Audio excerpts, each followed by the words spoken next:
is Trip Starlick, and you're watching my book channel. I like to talk about books, and I decided to wrap up my reading into 3 sections.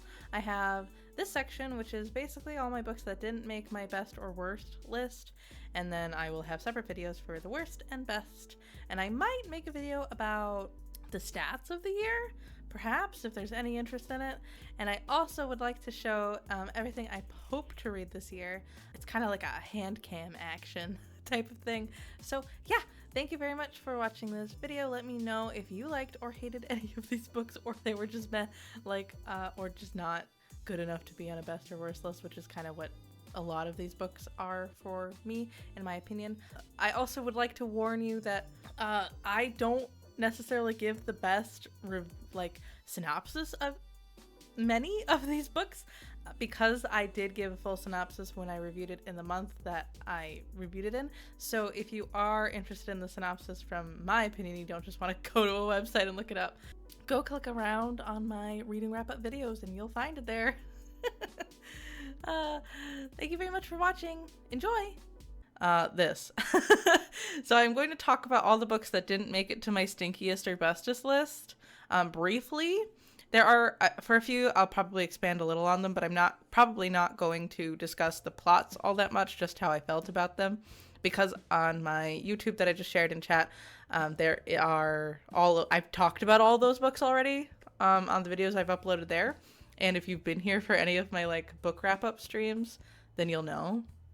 You might already know my opinion on them. You probably know my opinion on the Stinkiest and Bestest as well. There's only a couple books I haven't talked about yet, and for I think 3.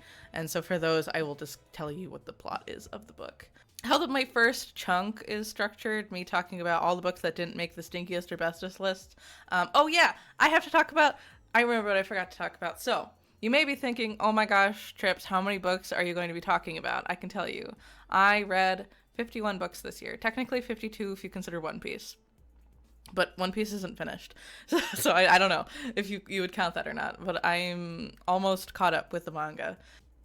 So there's that. So basically, I'm actually pretty proud of myself, because that means I read a book a year.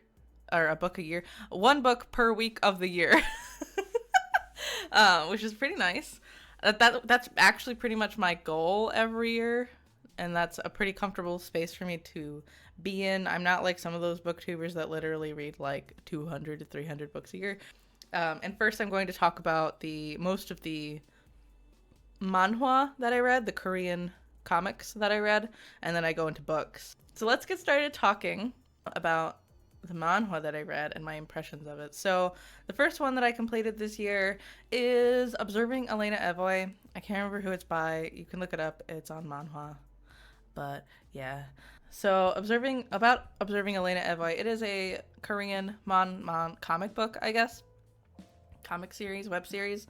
I never know whether to call things like webtoons or manhwa, because they're kind of the both, but some are not both. It's confusing. It has a Korean author, question mark.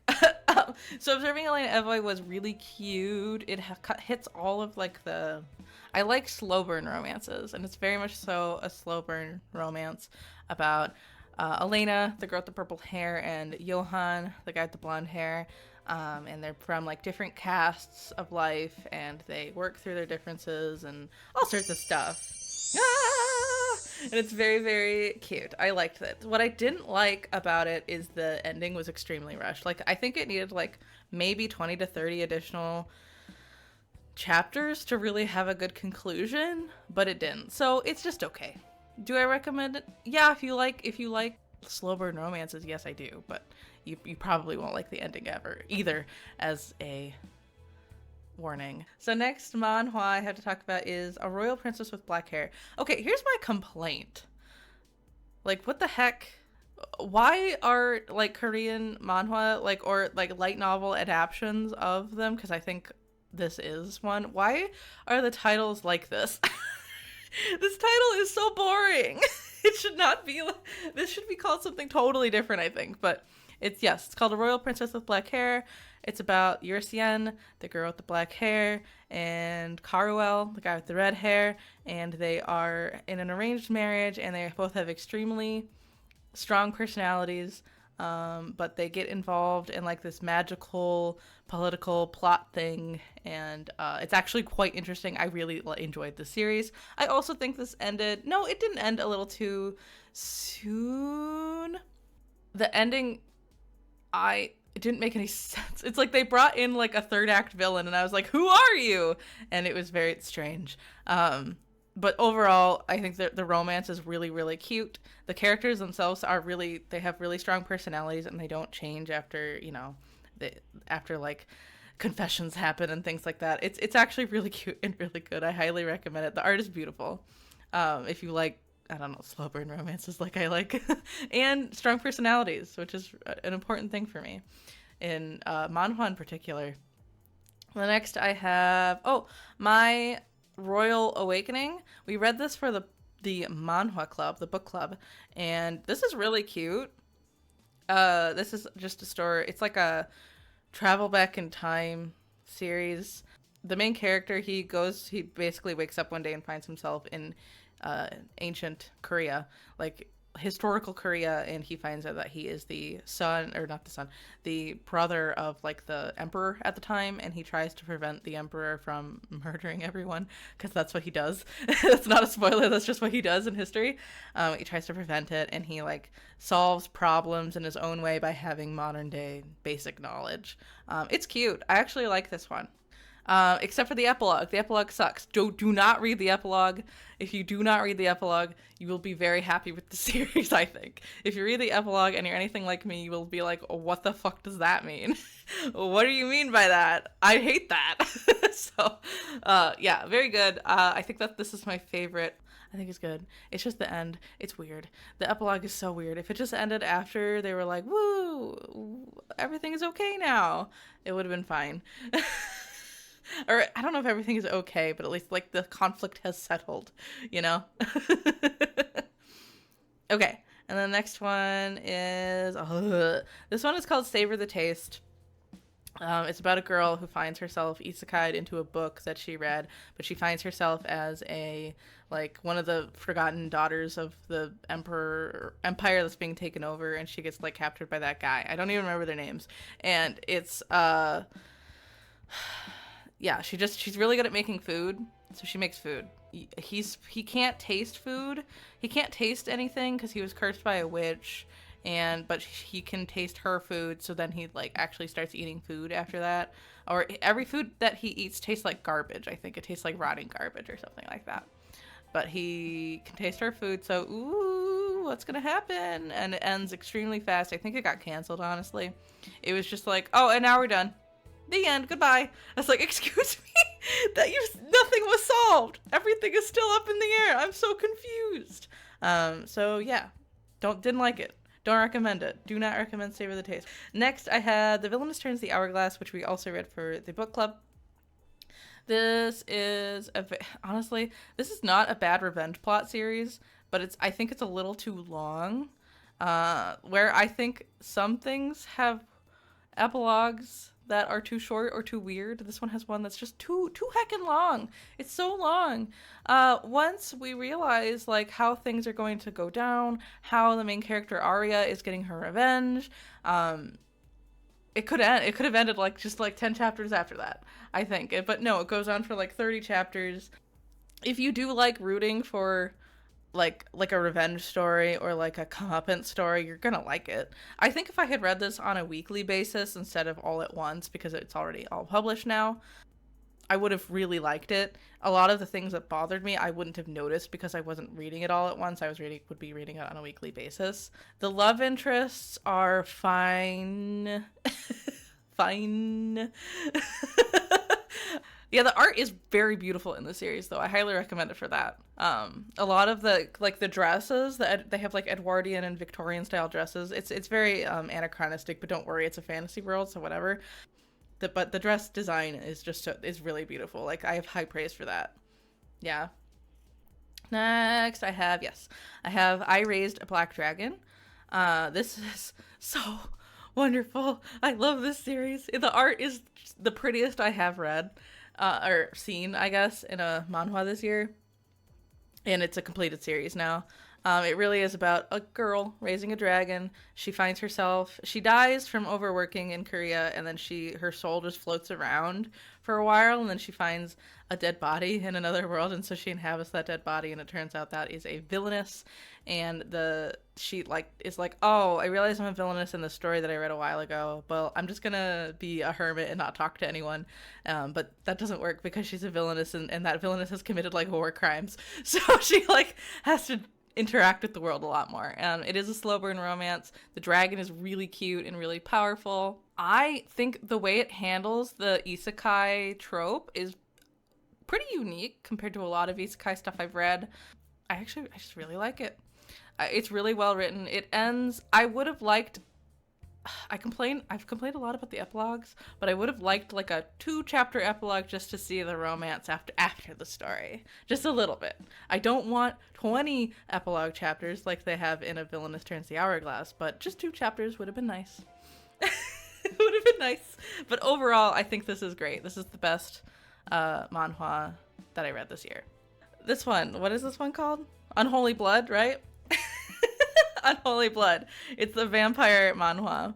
This is actually really well written. About Heyun? I can't remember her name. And her vengeance against the world of vampires, and well, she's trying to like take out the vampire hierarchy type of thing. It's actually really, I don't know. That's why I forgot about it, vampires. Yeah, you're right. I did forget about it probably because it's vampires. Did I like this series? Overall, yeah. The art is really cool. The action is pretty good. I think it's a little repetitive in this girl getting her revenge on the world. I think the backstories parts are really well done and made me, I don't know, really like the series, I guess. You gotta pull at my heartstrings to get me to care about paranormal stories, I guess, like even vampires, like werewolves, that sort of thing. I don't know, it takes a while for me to get really into it. But in the end, I was rooting for her to win in the day. I think the main villain is kind of lame, but I get why he was the major villain in this series. But yeah, you will probably like it. You're probably not like me where you just don't really like vampire stories. Most people do. Vampires are very popular, so you'll probably like it. Yeah. All right. Oh, and now I'm into books. So this is the first book I read this year. It's called A Sea of Tranquility by Emily St. John Mandel. The other book, this author has Station 11, I think, is like an Apple TV series now. I don't know. So I read this because it won the Sci-Fi Goodreads Award for 2022, and I thought, I've heard a lot of people say a lot of nice things about this book. I will read it. It's sci-fi, I guess. It utilizes time travel, and it utilizes time travel in a way to make you think about the current state of the world and like the panini and I don't know, human connections and stuff. It's more of a literary fiction book than a sci-fi book, and it's just using the time travel as like a plot device, which most stories utilize time travel as like a plot device, but still, in this case, it was kind of just to make things feel more mysterious than it really was. It's all right. I think I gave it like 3 stars. I think if you don't like sci-fi and you want, or you're not familiar with the genre of sci-fi and you kind of want to dip your toes into it, this is a good way to start if you read just a lot of like literary fiction books, like general fiction books. It's a nice story, but it wasn't my favorite. Next, I have Get a Life, Chloe Brown by Talia Hibbert. I like this book for how cute it was, and it has fibromyalgia representation, which was nice to read about. This is a contemporary romance novel. It is written very cutely. It's very nice and cute. However, the spicy scenes are not my thing at all in this book. I was like, what are you doing? It's like the type of spicy that I don't like at all. I was like, no, what are you doing? Get away, get out, go into your bedrooms. Oh my God. Ah! And they don't do that. And so it kind of ruined the book for me. But overall, it's very cute. The 2 characters, they like aren't really like enemies to lovers, but they like have some tension, and it's cute to see them like, I don't know, overcome it. I think if you like contemporary romance, I would definitely think you should read Talia Hibbert because she's a good author. She deserves more recognition, I think, but it just wasn't for me. It wasn't for me. Next, I have Aurora Rising by Jamie Kaufman. Is it Jamie? Amie Kaufman, sorry, and Jay Kristoff. Sorry, I forgot the name. This is the first book in a new trilogy by these two. These two came out with the Illuminae series, and I love that book trilogy. It's like just a mixed media, very cool series. The first one is really all I think is necessary to read, and the other two books are like frosting, kind of. It's very cool, though. This book is, I actually listened to it on audiobook, and I must say, it is a S tier audiobook. It is a full cast with full, like, audio, like, experiencing. Like, when they're talking over a comm center, like, it sounds like they're talking over, like, a radio, things like that. It's very, very cool. It is a young adult book about a girl that, like, she was stuck in cryo freeziness, and she comes out, and it's a group of, like, it's like a group of like young adults that have like, I don't know, missions, space missions to do. But there's a huge overarching plot, and this girl that's stuck in, like, lost in time and stuff. It's all right. I think the audiobook really made it worth it to me. I would not recommend just reading the book, though. I actually think listening to it on audiobook is, like, a huge, wonderful experience that made me actually enjoy it, because otherwise a lot of the plot is just, like, new adults bitching at each other. So, All right, moving on to the next book. I have Finlay Donovan is Killing It. It's a mystery novel that I read. I'm really glad I picked up this book when I did, because things were very not good in my life, and I needed something light to read. It's like a cozy mystery book. Finlay Donovan is not doing so well in life. She is a unsuccessful mystery author. She's just an author, I think, and maybe she's a mystery author. And she's not having a good time of it. She's recently divorced. Things aren't going well. And then she finds a dead body. And now she has to figure out who did it. I don't remember why she has to figure out who did it, and doesn't just report it to the, whatchamacallit, the police. But she doesn't. There's a reason why she doesn't, though. This is a really a silly, fun book. I swear it has Nancy references, because Finlay Donovan's sister is named George.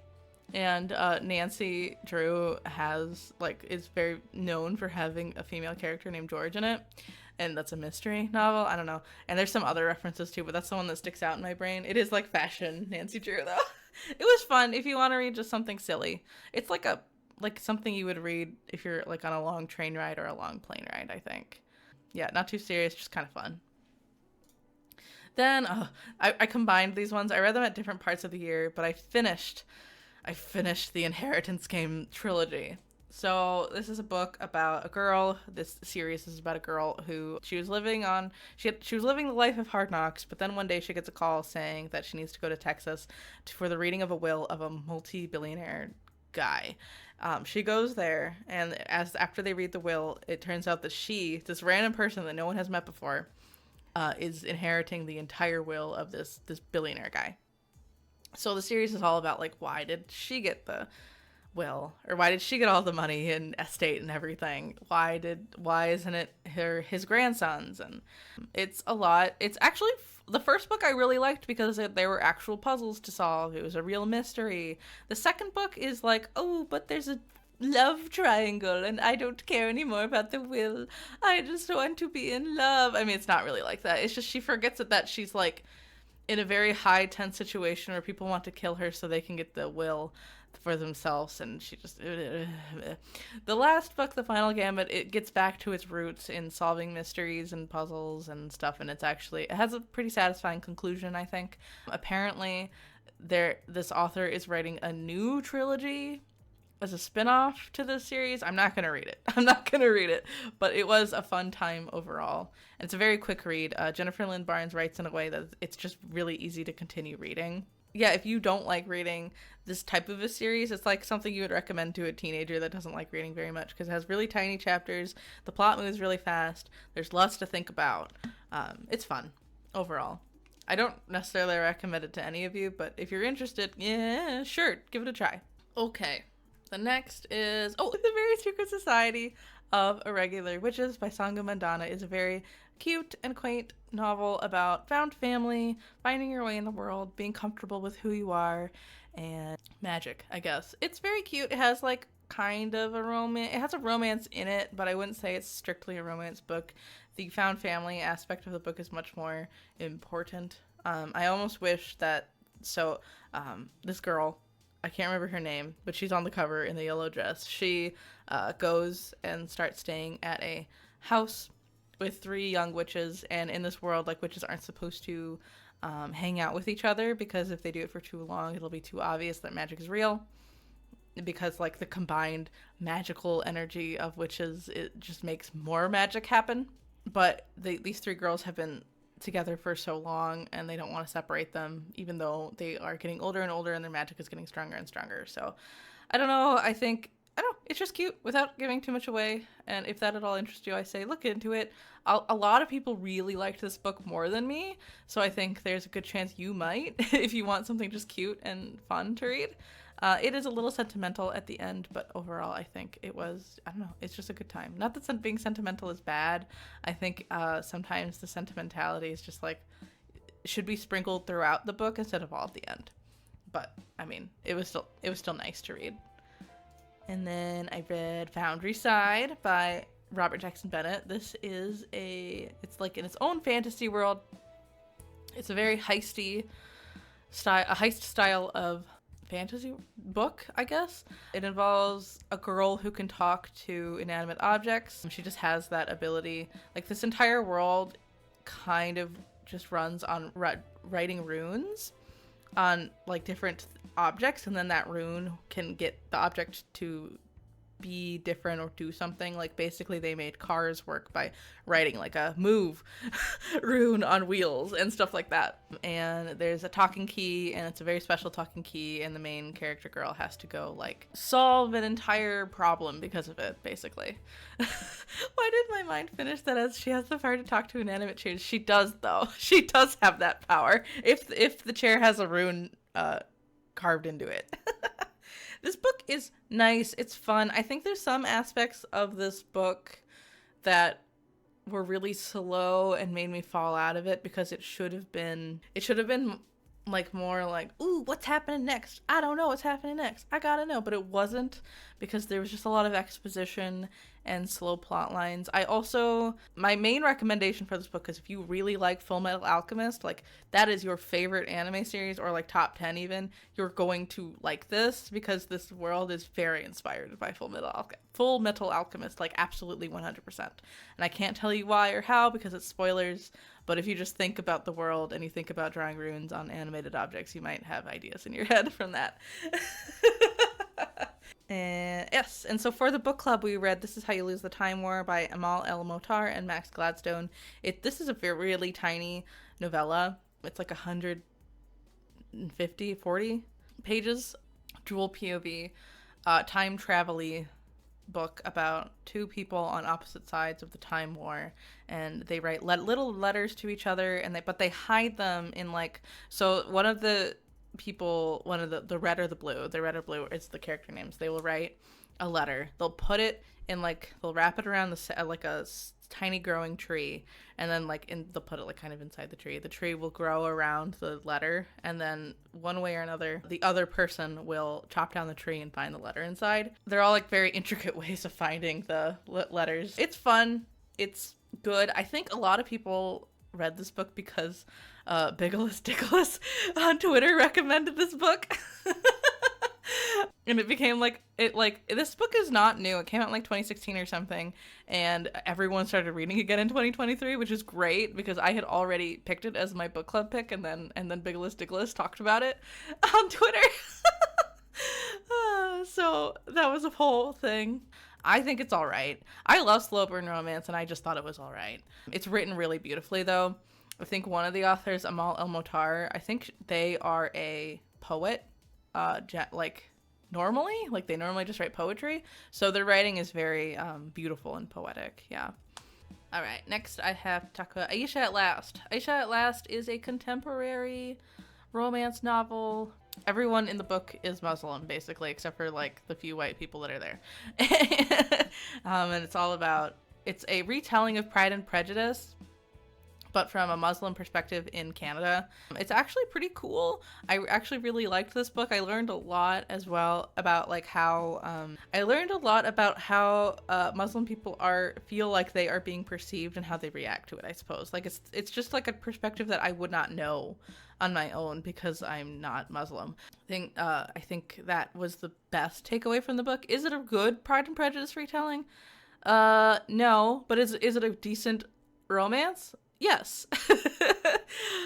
I think like some of the like a lot of the characters are supposed to be parallels to the characters there in Pride and Prejudice, and I just don't think they are very good representations of it, but it's still a good story. There's something nice to take away from it. I also was happy to read a romance novel with no spicy scenes, especially after I was really squicked out by Kid Life Chloe Brown.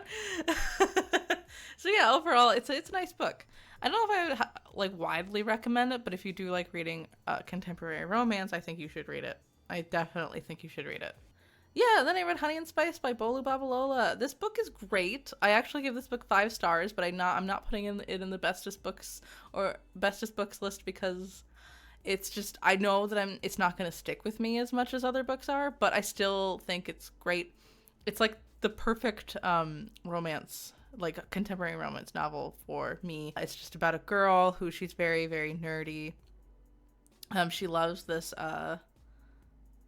like epic fantasy series, and she runs like a radio show about like I guess it's supposed to be about like woman empowerment and not letting men like walk all over you, but it kind of turns into a little bit like man hating type of thing, and she needs to like learn what that means, like what messages she's coming across, but also it's just about her realizing why she talks like that. Like she has such a guard up when she talks, and she meets a guy and he's really great and he's very like invested in her as a person, and I don't know, all sorts of stuff. It's just cute, and the ending feels like the end of like a early 2000s rom-com. I don't know, it's just a fun book.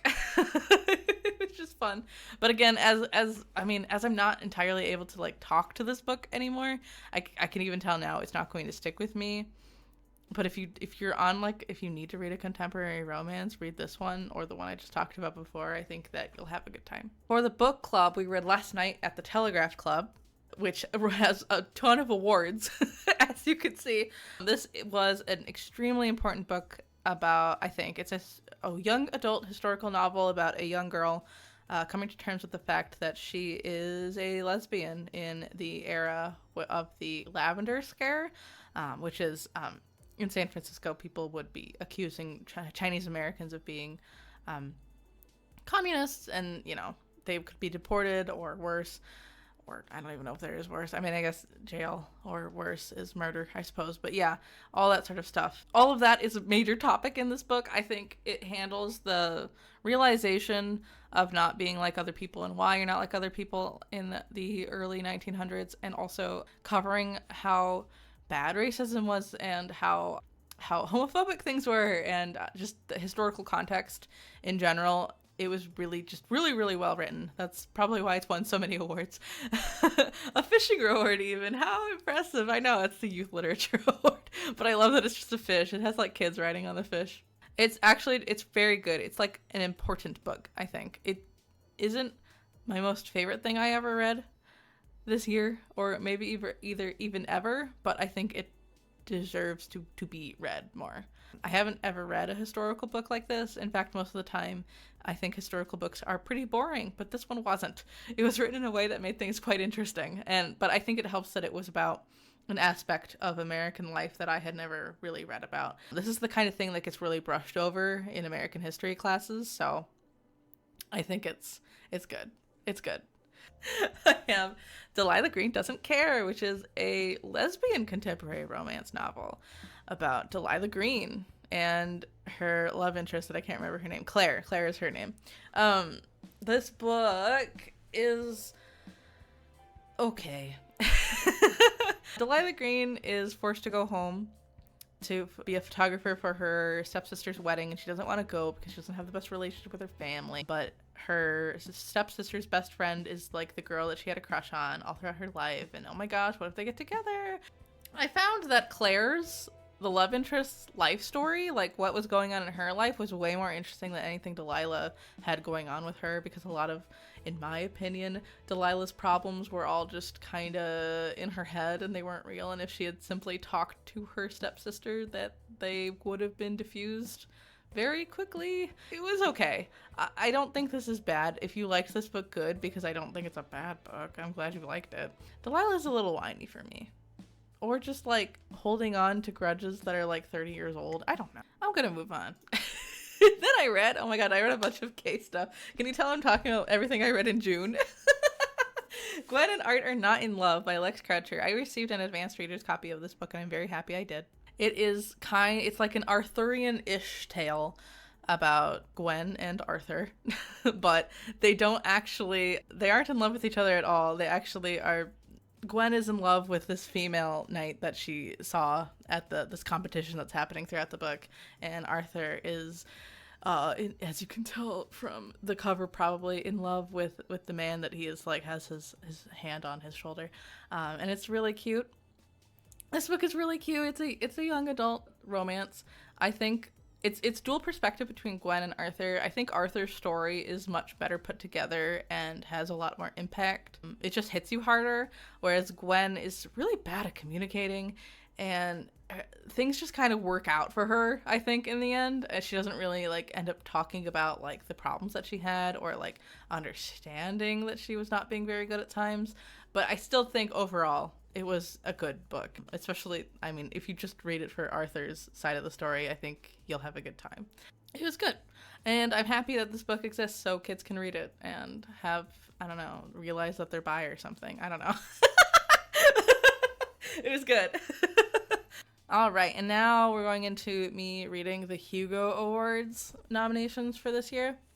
I read The Kaiju Preservation Society by John Scalzi. It is a very short and popcorn read summary novel about kaiju. Kaiju.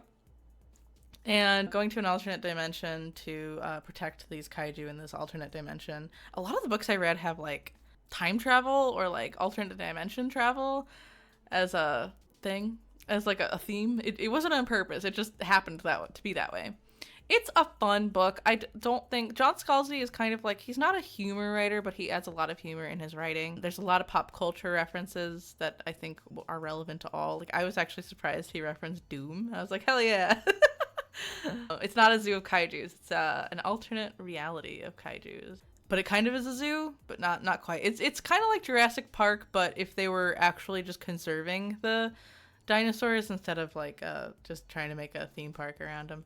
There's a lot of, like, anti-capitalistic commentary, but none of it gets too deep. No, it's really not that deep. It's more or less just a popcorn read, and it's fun.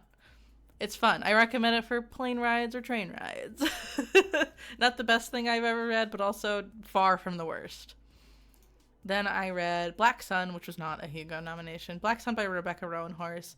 Oh, this book. So I tried reading this book a couple years ago and I dropped it about halfway through because I just wasn't that engaged with it. But I needed to read a book for a reading challenge that had, like, weather in it, and I was like, sun is weather, right? So I grabbed it after trying a couple other books, and so I finished it because I realized, well, I only have to read half the book. Like, I skimmed through, like, the half that I had read and then read the other 50%.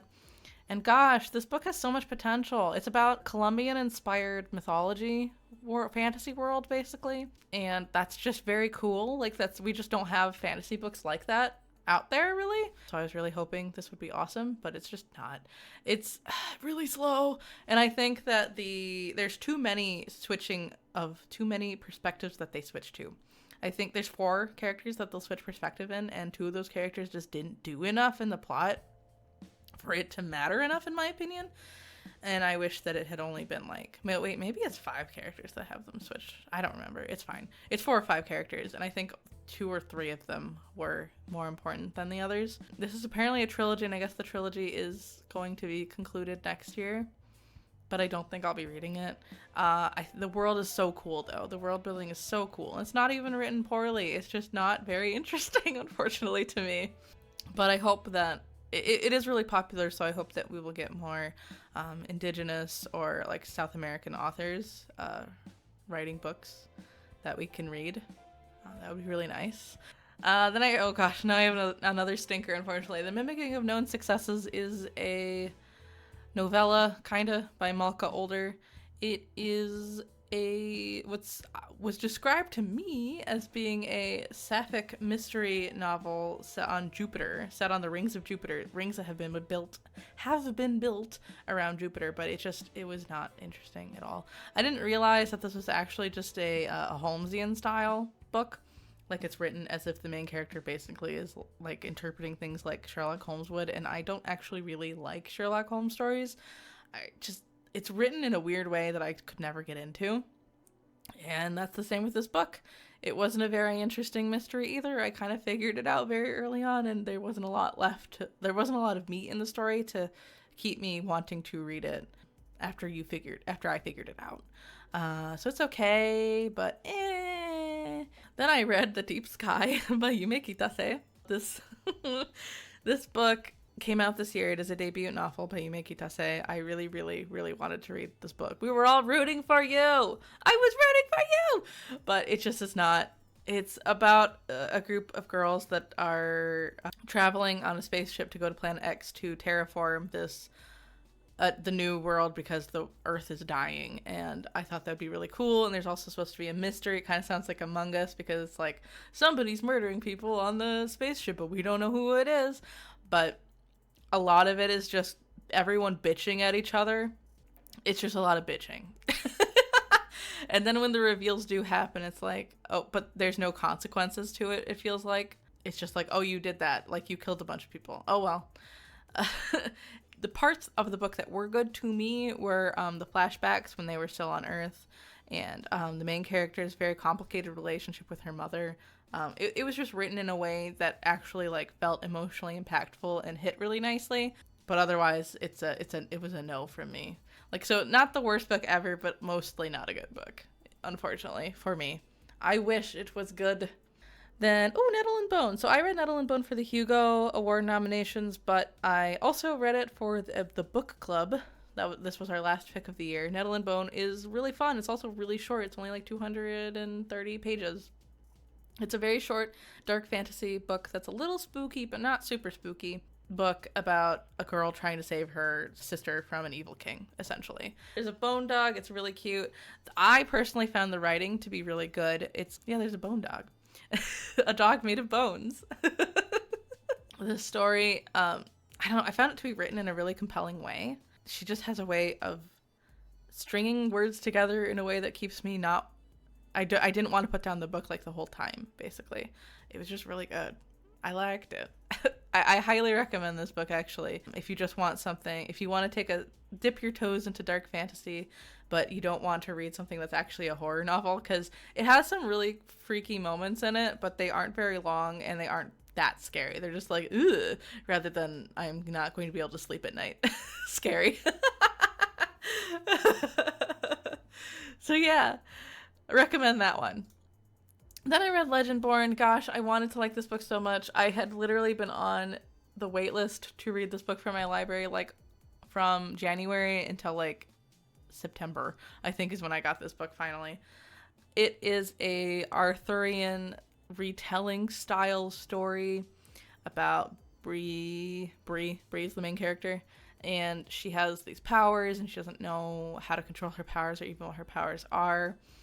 And there's the secret society of Arthurian people, basically. The origin of magic, or the origin of these secret societies, goes back to, Arthurian legend. And I just thought that sounded really cool. And secret societies are something I really like in books, but no.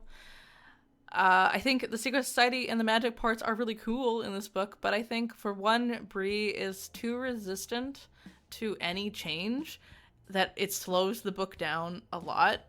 If she was just a little open to some stuff, I think it would have kept the plot going a little bit faster. I also think the romance was just not for me. It was like an insta-love type of thing, and it's like, ugh, I get that you're like 16 or whatever, but man, it's a little, I'm personally a little too old for it. I think if I had read this when I was in high school, I would have loved it so much. So do I think it's bad? No, it's written really well. I just wasn't that into it, unfortunately. Just okay. Then I had to read The Daughter of Dr. Moreau for the Hugo Awards. This is, I don't know why this was on the list, kind of. It's not very sci-fi. So this is a retelling of The Island of Dr. Moreau, which is a story about a man who vivisects animals together to make new, like, better animals. And that's basically what's happening in The Daughter of Dr. Moreau, but set in historical Mexico. I found all the historical stuff, all the historical dialogue, and talking about how the vivisecting and trying to make, like, better animals to be used for political purposes to be very interesting, but everything else that this book was about was not very interesting at all. I find that this author, Silvia Moreno Garcia, she writes really cool settings and worlds, but the characters are not very interesting. So I don't know how to fix that other than sit with your characters a bit longer, but at the same time, the settings and the world are so well written and so lush feeling. I think it's like, well, maybe it's okay. I don't know. It just wasn't the best book in my opinion. We have This Poison Heart by Kaylin Bayron. This is one of the better books, I think, that didn't make my top list, but I really enjoyed it. It's a young adult book about a girl who finds out she has magical powers after she inherits a house that her biological mother's sister leaves behind for her, and she finds out that she has powers like that come from a long line of magic users. There are a lot of Greek mythology references in it. Like, Greek mythology is actually a main part of this book. But I don't want to tell you what god it's about because it's kind of a spoiler. I think I told somebody. I'm really sorry if I told you. I think if you want to know, like, I could tell you because I think it would make you want to read the book, but I'm not just going to be like, say it out loud here. Just, like, ask me separately on the side for it if you want it. But it's good. I liked it. Yes.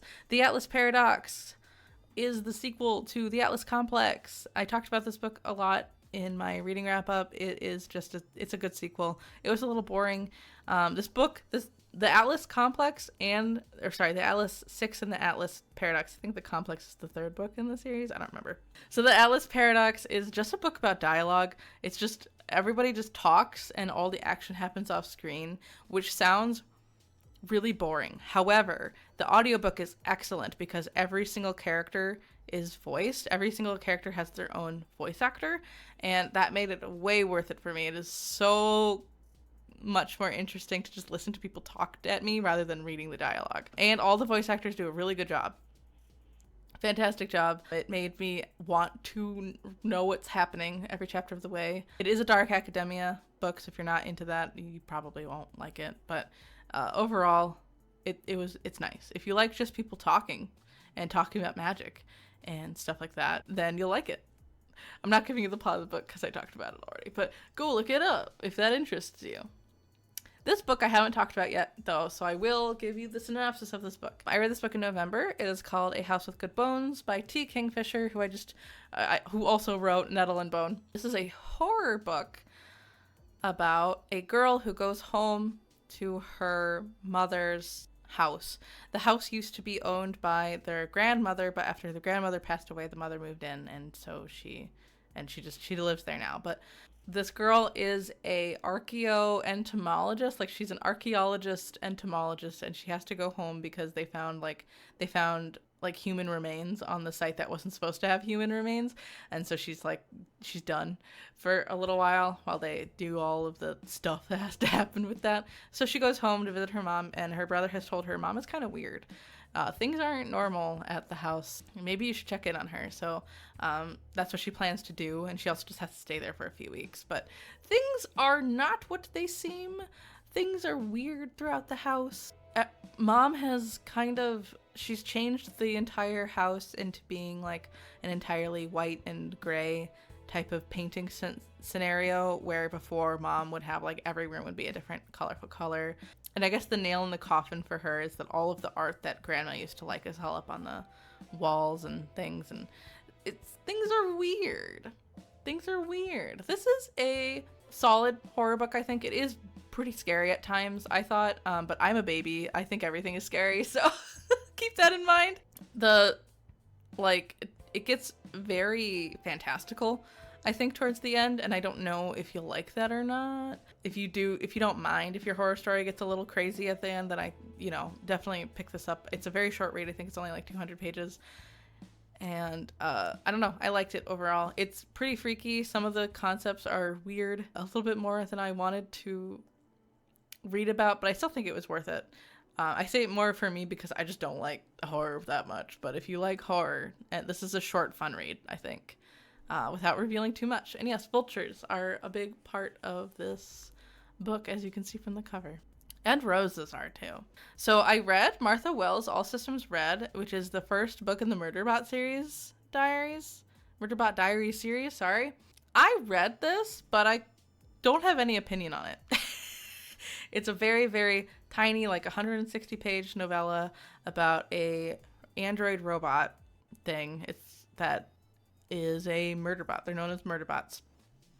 They go and protect, like, people who are on expedition missions to go look at planets that haven't been claimed yet, or just as bodyguards, I guess, on whatever mission that needs to be. But this particular murderbot does their job correctly and fine, but really just doesn't want to interact with anyone, doesn't like being the bodyguard that they are. They just want to watch TV. They want to watch their soap operas and not interact with anyone, which I'm sure is relatable for a lot of people. But then inevitably Murderbot has to go and interact with these people and get to know them. But I don't know, it just was not enough. For 160 pages, it's just like, there wasn't enough to get me to care about Murderbot and what Murderbot wants and Murderbot's life and the people that Murderbot is interacting with. It was just like, okay, and at the end of it, and I know this is like a 6-book series, so I could read on to try to care more about Murderbot, but I just don't. I feel bad because a lot of people really like this book, but I think it's just okay. It was I don't even give this book a rating. I don't know what I would rate it as. It's a fine out of 5. I guess it's fine out of 5. So yeah, those are all the books I have that didn't make my stinkiest or bestest books on the list. Thank you very much. If you got to the end of this video, there are 2 other videos that are direct companions to this one, so go and click on my channel and watch those too. It'll be entertaining. Thank you. Bye.